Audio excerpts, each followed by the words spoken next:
Hey everybody, welcome back to the channel for another episode of Flea Market Finds, and this is from June 11th, 2023, the outdoor flea market. Ended up buying some vintage electronics. I'm a sucker for vintage guitar pedals and stuff like that, and guy had a bunch of audio gear, and I dug down in the box and I found these two very rough looking effects pedals. Considering what rough condition they're in, I may have overpaid for these, or maybe not, we'll see. Paid 25 bucks for the pair. This one here is, I can't quite make out, it says overdrive clearly, but I can't quite make out the other stuff that's written on here to identify. Oh, here it is. Oh, it's an Akai. Oh, that's interesting. I don't even know Akai made any pedals like this. So that's interesting to me. This says it's from the Akai Professional Division, the Boutique Guitar Effects, and so it's just an overdrive pedal. Some of these are highly collectible. I have a feeling this might not be one of those. Oh, there's clearly marked Akai Professional there. Just curious if there are any batteries. And okay, that's interesting. Huh. Now there's something you don't see every day. An easy access door to get to one of the chips. Got a chip socket with an 8-pin chip in it. That is funky. You know, what I expected to be behind one of these doors is the 9-volt battery compartment, which is right there. No battery in there, no signs that there was a battery in there leaking. That's a good sign. Now I just have to go in search of where this rolled away. In the meantime, let's take a look at this other one. This is a Pro Series 2 distortion wall volume pedal by Morley. I've got an old Morley pedal that's all chrome and really kind of cool looking. This is a little bit different. Looks like maybe at some point somebody, maybe they had a corroded battery connector on there and decided to replace it by splicing it in with a couple of wire nuts. It's an interesting way to do it. I like it's got this little nylon cord right here to keep the door, the battery door, from getting lost on you. So it looks like this just goes in like this maybe, and pop this in like that. There we go. This is the Pro Series 2 distortion wall volume, made in the USA. The other vintage electronic item I scored was off of a guy who didn't have any really CB or radios or anything, but he had this linear amplifier sitting there. So this is the Blue Thunder 200, obviously a mobile solid state amplifier, and I'm guessing it might be 200 watt. Obviously, because it's in as-is condition and not knowing whether or not it's blown up or worth anything, I didn't want to pay a lot for it, and boy, I did not pay a lot for it. I got this for $2. So just for the heck of it, I checked. There's a 30 amp fuse in here, and it is not blown. So I don't know.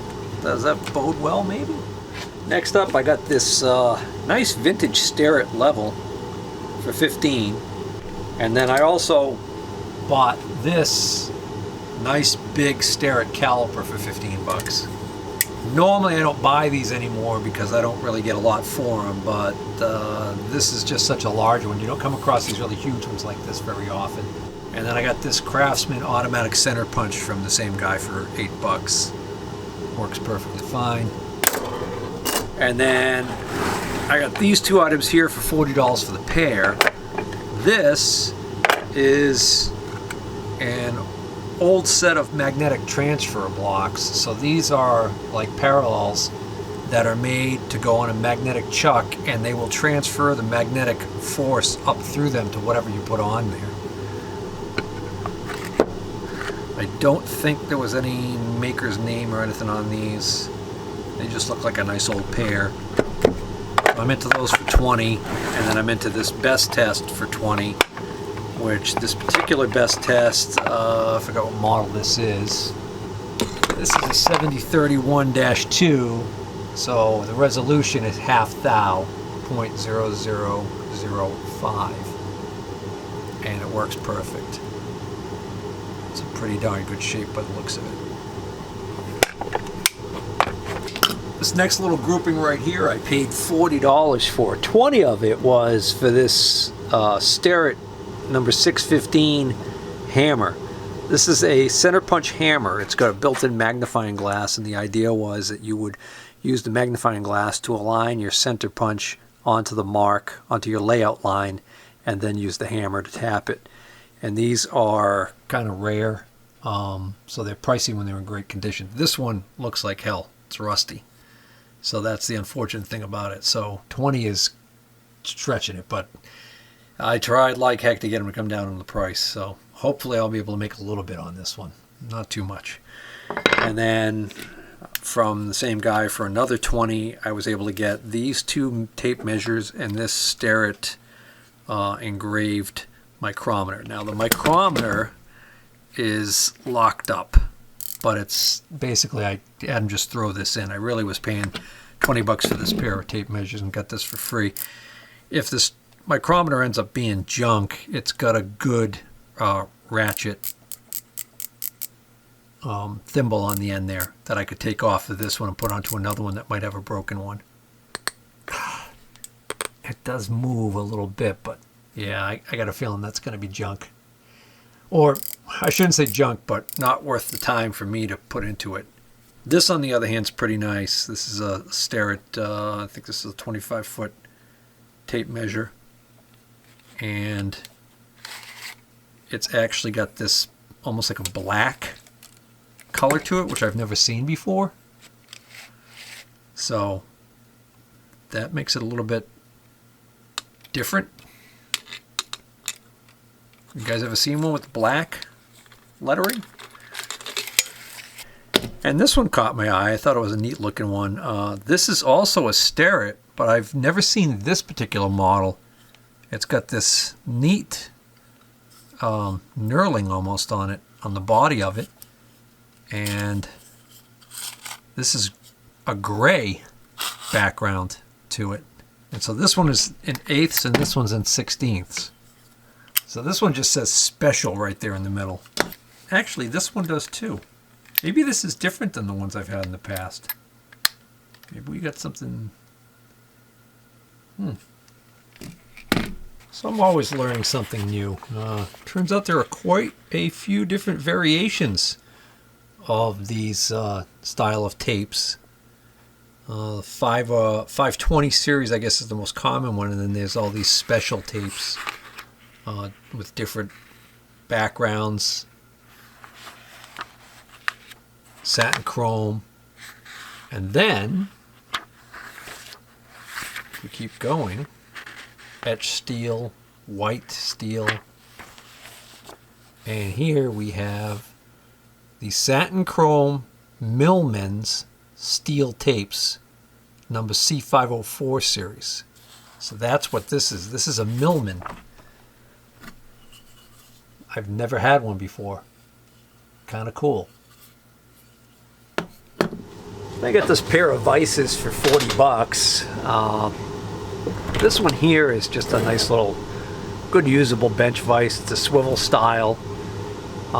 It's an Urbana, Ohio, is where it's from, but it's a Desmond Simplex, number 350.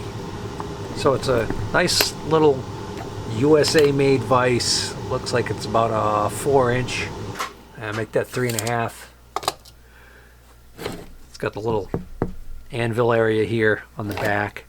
Nothing broken about it. So I figure I'm into that one for 20. And then I also got this one, which is the one that I really thought was kind of neat. So I think this is a Stanley. Yeah, right there. Clearly marked. It's a Stanley. It's got a lot of overspray on it, paint from the years. It's got the little anvil area here. It's a 2.5-inch jaw on this one. Jaws look like they're in pretty good shape. We got a couple of cut marks here from years of hacksaw and things in there. And then it's got this interesting bracket, the way that this can be clamped onto the table, but then you could also zip in 4 screws to really mount it securely. And then the way this swivels is what caught my eye. So this has got this pin spring-loaded pin that you just pull up, and then you can swivel it, and and so the thing that's weird is that it only locks in one, there's only one hole in here, so it only locks in this one position. But I think I've come across these vices before and not bought them, and wondered, why they were in pieces. And I think what probably happens on a lot of these is that this bracket right here, this cast bracket, probably gets broken. You can just imagine just dropping this vise on the floor would probably be enough to possibly crack this. And then once that happens, so yeah, if I'm into this for 20, I may be into it for all the money, as they say. Oh well. Then I picked up yet another number 78 Stanley Plain. I really should stop buying these. This one I paid $30 for too, so I'm really into it for all the money. But what it's got going for it that a lot of these, when you find them, do not have is it's got the fence, the original post for the fence, the depth stop, and the thumb screw for the depth stop, which I believe this is an unusual thread. So when these are missing and this is missing, even if you find this piece, you've got to make up some something else to screw it in. So this is like one of the most complete ones I've ever come across with all the parts. But again, I'm into it for $30, so this may have been a mistake. Found this rusty, crusty, genuine can't twist clamp. Got it for $2 because of the condition it's in. And you know what? It'll still work perfectly fine. Just won't look pretty. Got this box of taps. They look like they might be new old stock for $2. And then I got this pile right here of these 7 new old stock Starrett hole saws. These have never been used. I got all 7 of these for $15, which is a really good deal. Especially when you consider what it probably costs today to buy, say, like just this one big one right here. Oh, my mistake. That's a used one, lightly used. That one's new. I already checked the small ones. Those are all new. And that one's new. Okay, so still well worth the $15. From the same guy I got the hole saws from, I got this sweet little clamp-on vise for $12. This almost looks like a Walcott. Matter of fact, the Walcotts, they tend to stick the patent date information right here. Looks like June 18th, 1885. So I don't remember whether or not I noticed that about this when I was buying it, but it looked like it might be one, and now I'm almost positive that that's what this is going to end up being, which makes it a little bit more collectible. There's a much smaller little baby version of this that I got a while back, which is actually worth like $75. I think this one's actually worth less because it's a little more common, probably. I think these were actually considered to be like jewelers' vices. Oh, I apologize. I kept saying Walcott. I meant to say Colton, C-O-L-T-O-N. So this is a Colton vise. I just verified it. It is in fact a Colton. These have sold on eBay in the past. This size here for $60, and currently the ask on the ones that are on eBay this size is more like $85.90. But you get what you can get. But that was a good deal for $12. And these last few items I all got from the same dealer, and I got these 3 boxes right here for $1 a piece. And what they are is a big old box of brand new grub screws. So these are all grub screws, brand spanking new. What would be a lifetime supply for me, quite frankly, so I'm actually gonna resell these. These are 1/4 20 1/2-inch long, these are 1/4 20 1/2-inch long, and these are 1/4 20 1/2. They're all 1/4 20 1/2-inch long. And then from the same guy, I got the only machinist tool he had was this Chinese indicator. It is in this plastic bag that is sealed. So I think this is brand new, never used. Yeah. So I got this for $2. Pretty good. All right, that's going to be it. We're going to call this one a wrap. If you enjoyed this video, please hit the like button and consider subscribing and sharing. Take care.